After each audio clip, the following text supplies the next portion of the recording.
পারিবারিক গাছের কাঁঠাল কাটাই কাল হলো গৃহবধূর, দেবরের দায়ের কোপে মৃত্যু হলো তার। শোকাহত পরিবারের আহাজারি। স্বজনরা জানান, মানিকগঞ্জের ঘিওরের নালিগ্রামের বেড়িবাঁধ এলাকায় দুবাই প্রবাসী সালামের স্ত্রী শোভা বেগমের বাড়ির পাশে ছিল দুটি কাঁঠাল গাছ। কয়েক মাস আগে নিজ অংশের গাছটি কেটে নেন দেবর রাকিব। শুক্রবার সকালে অপর গাছ থেকে কাঁঠাল নামিয়ে ঘরে তোলেন শোভা। সেই কাঁঠাল থেকে নিজের অংশ দাবি করেন রাকিব। এ নিয়ে কথা কাটাকাটির এক পর্যায়ে কয়েক দফা এলোপাথারি কুপিয়ে শোভাকে জখম করেন রাকিব। ঘটনাস্থলে মৃত্যু হয় তার। কুপ মারার পরে আমার খালা বাঁচার জন্য দৌড়ায় রাস্তায় আসছে।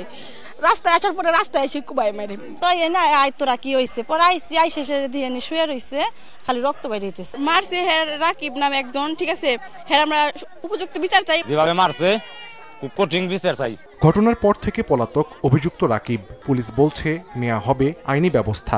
আমরা কাজ করতেই আশা করি দ্রুত খুব রেজাল্ট পাওয়া যাবে খুব শীঘ্রই। পরিবারের পক্ষ থেকে কোনো লিখিত অভিযোগ যখন করা হবে আমরা মামলা রুজু করব এবং আইনগত পরবর্তী ব্যবস্থাগুলো গ্রহণ করব। দুই ছেলের জননী ছিলেন শোভা বেগম।